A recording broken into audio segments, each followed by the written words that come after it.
ओम शांति। आज 22 जुलाई 2022 के बाबा के अनमोल मधुर महावाक्य सुनेंगे।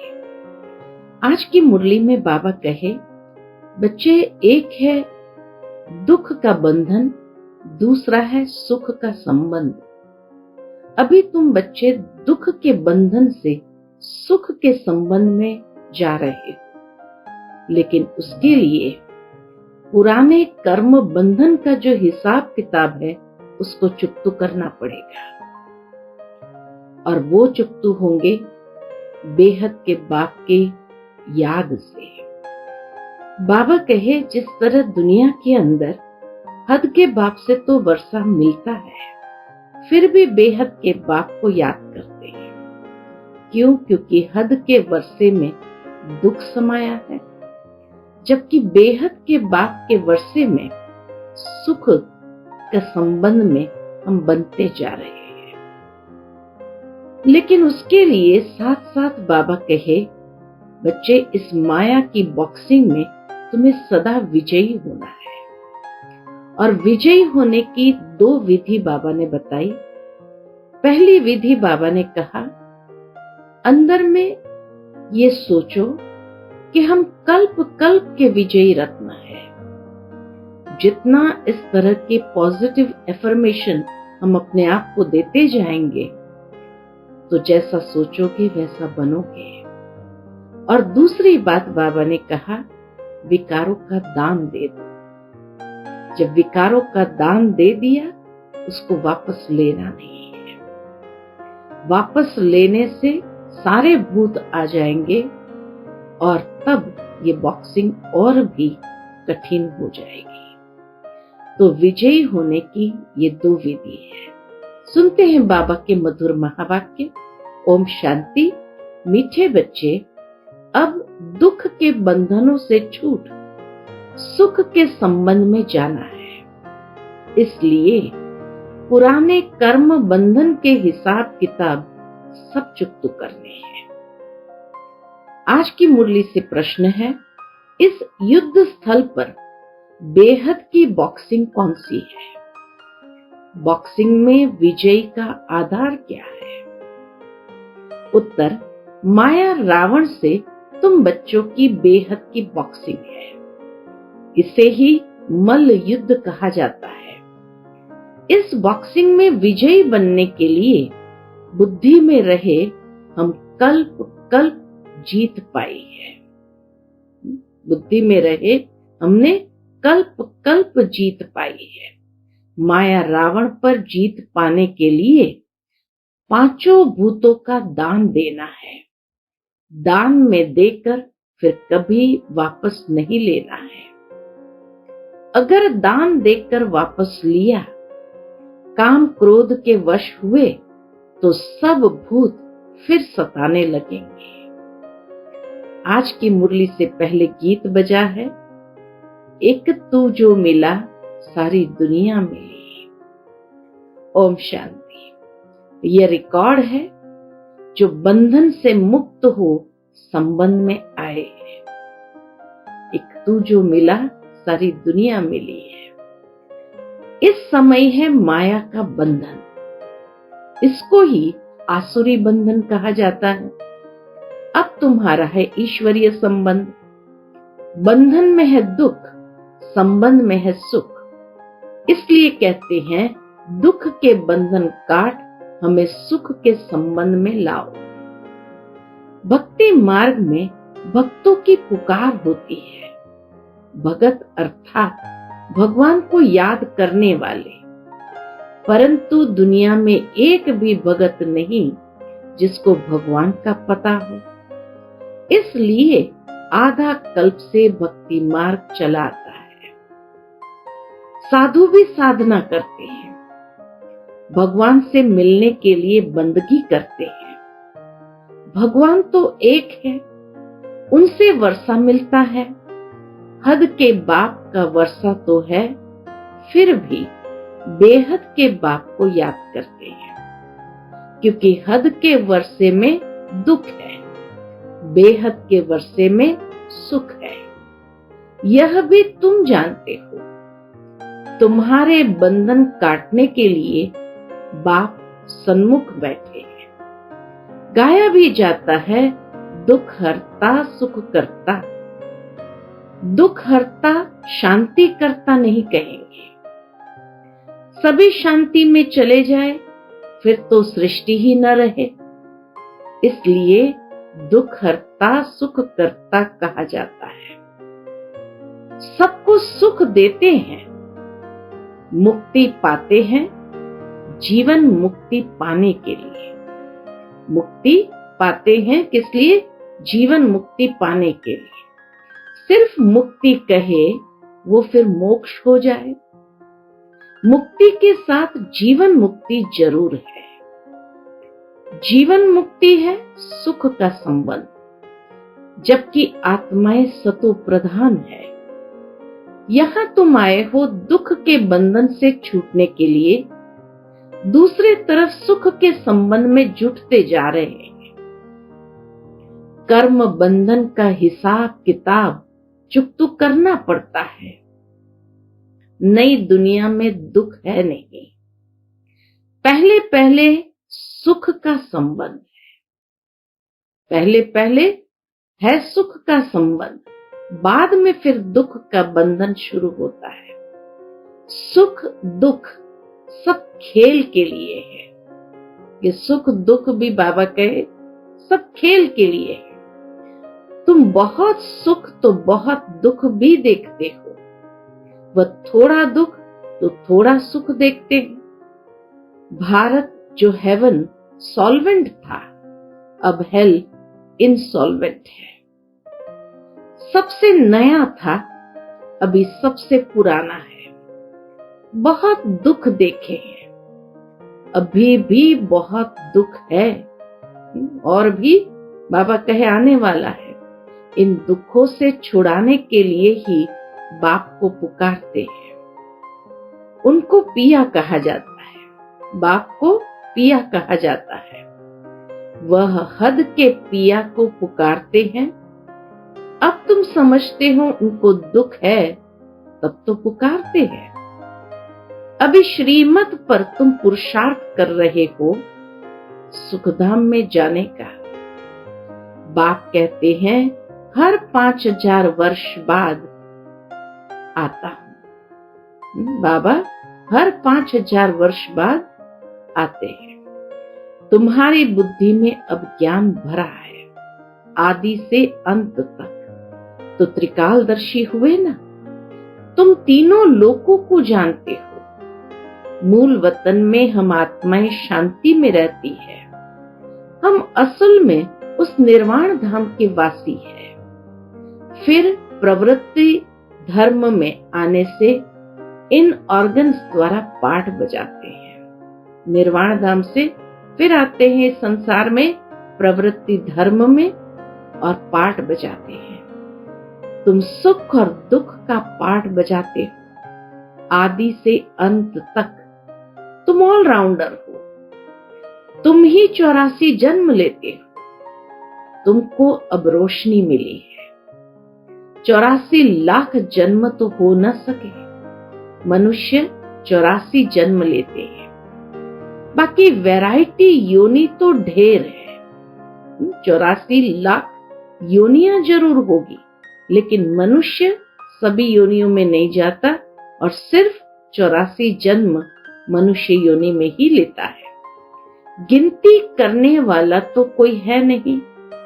ऐसे ही तुक्का लगा देते हैं। अभी तुम जानते हो कौन 84 जन्म कैसे लेते हैं। सिख लोग व आर्य समाजी बौद्धि आदि 84 जन्म नहीं लेंगे। तुम बाप को जानते हो इसलिए कहते हो गीता का भगवान कौन? ज्ञान सागर पतित पावन हेवनली गॉड फादर, या सर्वगुण संपन्न 16 कला संपूर्ण हेवन का पहला प्रिंस श्री कृष्ण? यह पहली तो बहुत सहज है, इसलिए बाबा ऐसी ऐसी पहली छपवा रहे हैं। तो मनुष्य की बुद्धि में बैठे तो जज करो कि गीता का भगवान कौन? हेवनली गॉड फादर है, हेवन स्थापन करने वाला। पतितों को पावन बनाने में कितना टाइम लगता है। मुख्य बात है पवित्र रहने की। एक से बुद्धि लगाना है, घर बार छोड़ना नहीं है।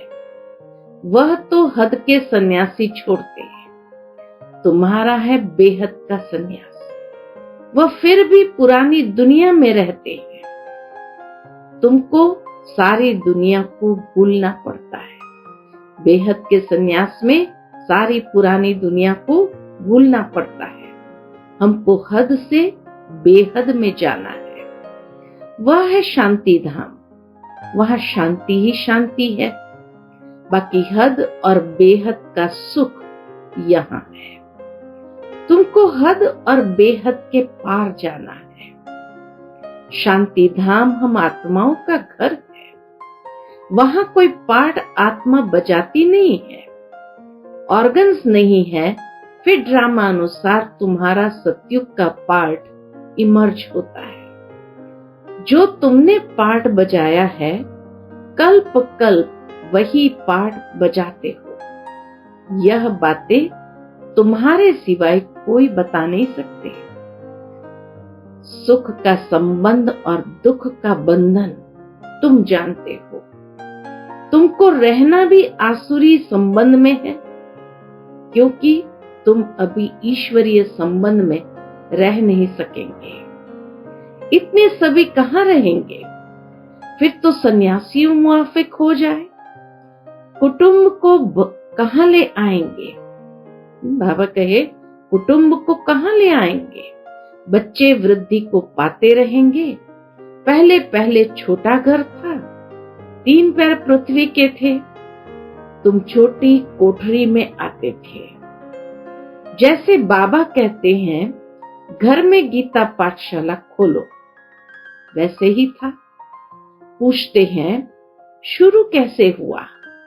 बाबा बताते हैं, शुरू ऐसे हुआ था। पहले 3 पैर पृथ्वी के लिए, फिर पीछे बड़े मकान लिए। पहले बाबा का जो मकान था कराची में, हैदराबाद में, वो तो बहुत छोटा था। फिर जब कराची में आए तो बाबा ने बोर्डिंग स्कूल पहले से ही बनवाई थी, तो वो बड़ा मकान बाबा ने सब बच्चों के लिए रखा। तो पहले 3 पैर पृथ्वी के लिए, फिर पीछे बड़े मकान लिए। बच्चे भी बहुत आ गए, भट्ठी बनी, मोटरें, बस आदि भी रखी। इसलिए बाबा बच्चों को कहते हैं, 3 पैर पृथ्वी लेकर पाठशाला खोलो, फिर तो तुम सारे विश्व का मालिक बनते हो। गाते हैं, ईश्वर विश्व का मालिक है। परंतु तुम जानते हो, विश्व सृष्टि को कहा जाता है। बाप तो मालिक बनते नहीं है। बाप तो आते हैं किस लिए? बाप तो आते हैं खिदमत करने, यानी सेवा करने। जब सारी यूनिवर्स दुखी होती है, सारा विश्व दुखी होता है, यह गॉड की यूनिवर्सिटी सारे यूनिवर्स के लिए है। कॉलेज भी है, सबको सदगति मिलती है। दुर्गति में भी जाते हैं ना। सूक्ष्म वतन, मूल वतन में तो दुर्गति में नहीं जाते हैं। इसलिए यूनिवर्सिटी से सारे यूनिवर्स का कल्याण होता है। यह बातें कोई शास्त्र में नहीं है। सभी की गति सदगति के लिए कहते हैं, मुझे आना पड़ता है। बाबा को किस लिए आना पड़ता है? सबकी गति सदगति के लिए आना पड़ता है, नहीं तो पावन कैसे बनेंगे? रावण भी कितना समर्थ है। तुम हमारे तरफ आते हो, रावण फिर खींच लेते हैं। माया बड़ी दुस्तर है। माया तुमको दुख में ले जाती है। ये खेल है। बॉक्सिंग में दोनों ही समर्थ है। आधा कल्प हार, आधा कल्प जीत होती है। ये बॉक्सिंग बेहद की है। इनको युद्ध स्थल कहा जाता है।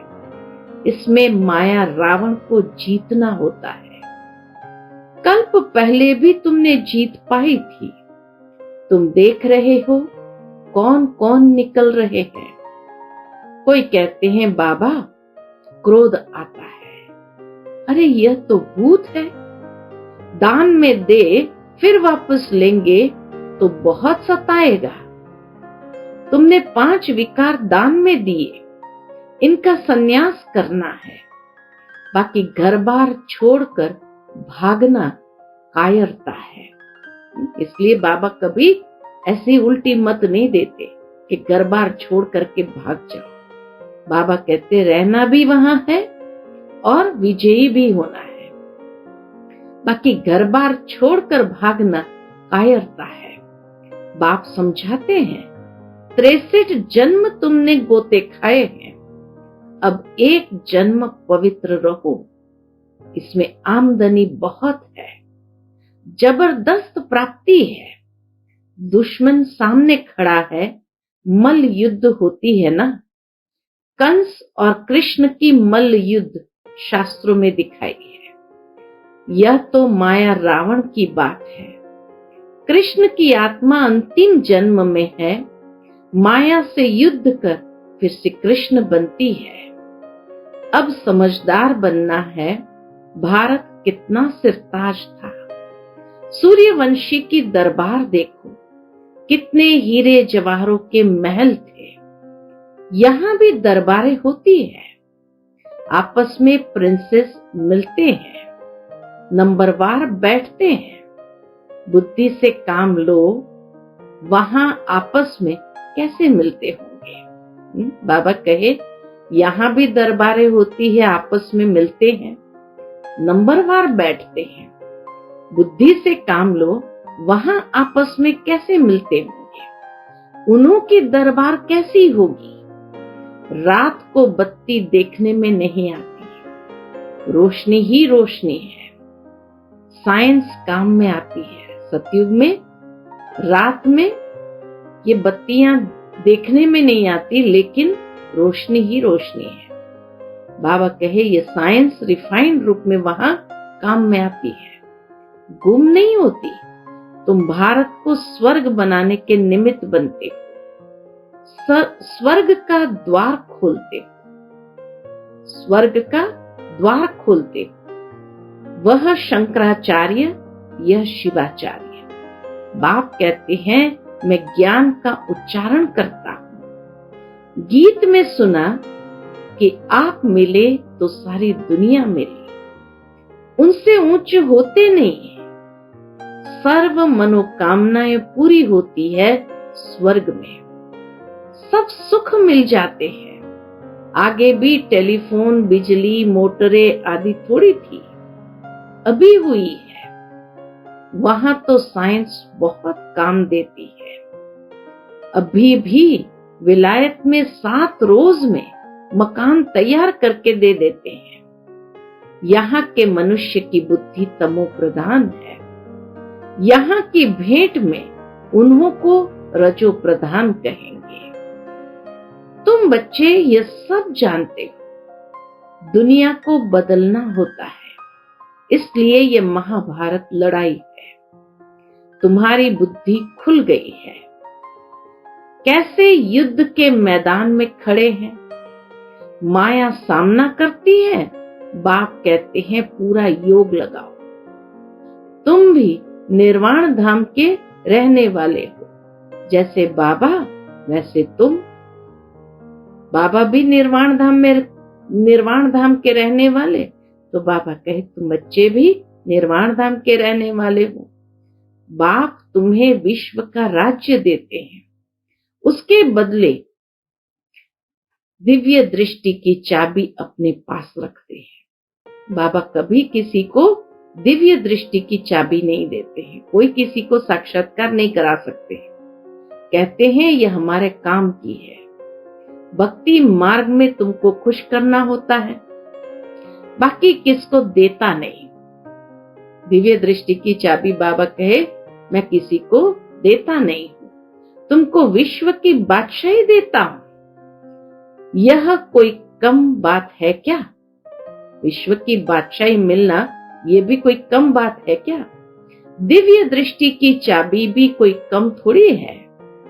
खेल कैसा है जो अच्छी रीति समझते हैं, अंदर खुशी में रहते हैं।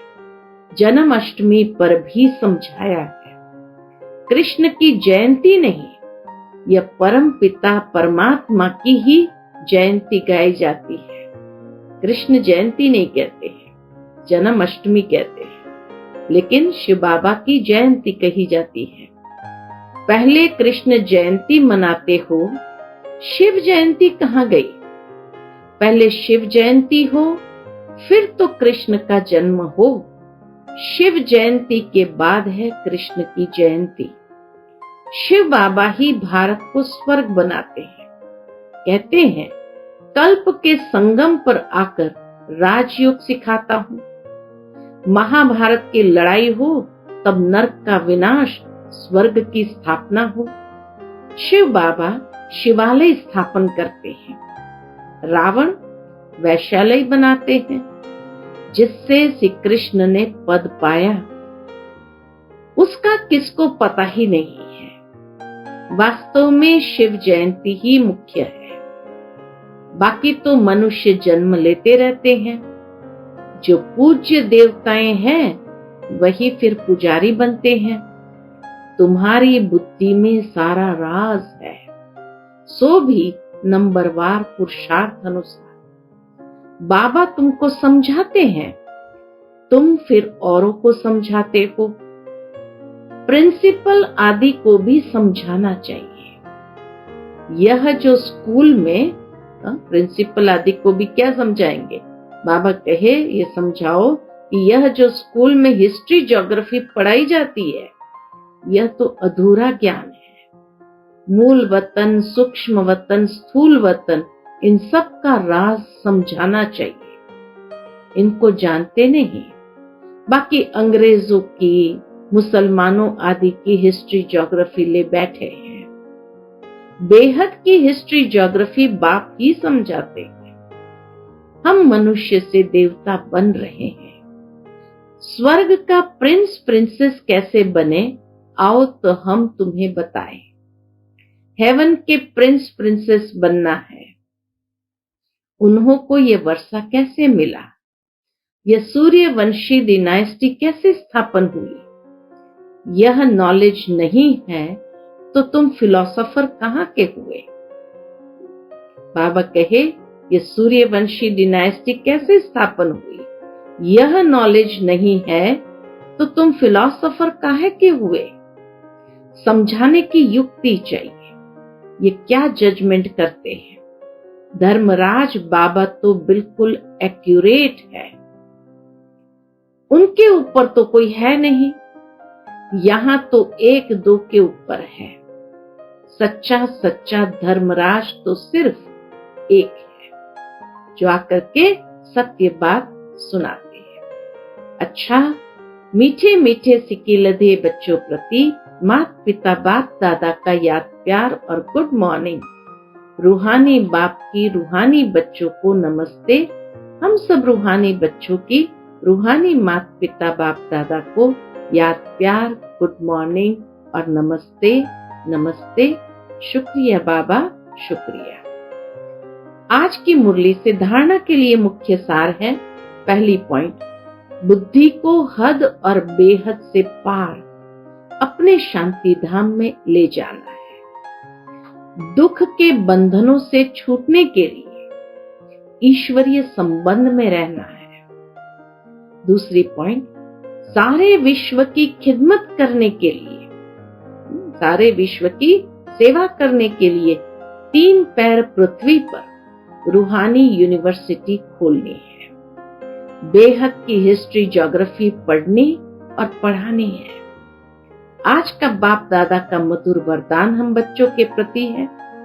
तपस्या द्वारा सर्व कमजोरियों को भस्म करने वाले फर्स्ट नंबर के राज्य अधिकारी भव। तपस्या द्वारा सर्व कमजोरियों को भस्म करने वाले फर्स्ट नंबर के राज्य अधिकारी भव। फर्स्ट जन्म में फर्स्ट नंबर की आत्माओं के साथ राज्य अधिकार प्राप्त करना है। तो जो भी कमजोरियां हैं उन्हें तपस्या की योग अग्नि में भस्म करो। मन बुद्धि को एकाग्र करना अर्थात एक ही संकल्प में रह फुल पास होना। अगर मन बुद्धि जरा भी विचलित हो तो दृढ़ता से एकाग्र करो। व्यर्थ संकल्पों की समाप्ति ही संपूर्णता को समीप लाएगी। व्यर्थ संकल्पों की समाप्ति ही संपूर्णता को समीप लाएगी।